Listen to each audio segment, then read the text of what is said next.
ქართული პარტიის საპროტესტო აქცია კახეთში დღეს დილიდან დაიწყო. პარტიის ლიდერები პირველად სოფელ პატარძეულში ჩავიდნენ. 10 საათისთვის დაგეგმილი აქცია 1 საათის დაგვიანებით დაიწყო, როდესაც რამდენიმე ადგილობრივს თბილისიდან ავტობუსებით ჩასული პარტიის აქტივისტები შეუერთდნენ. ქართული პარტიის ლიდერებმა პატარძეულში სოფლის გამგებელი მანქანიდან გადმოიყვანეს და გმირთა მემორიალის მიმდებარე ტერიტორიაზე მიიყვანეს. ამის შემდეგ ქართული პარტიის მხარდამჭერებმა გზა განაგრძეს.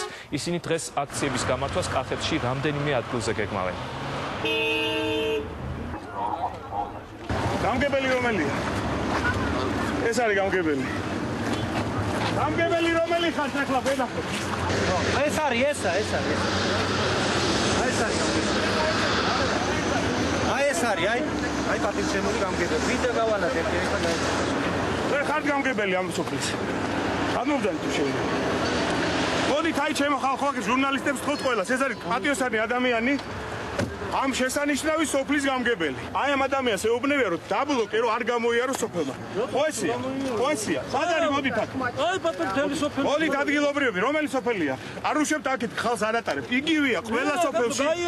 იგივეა ყველა სოფელში.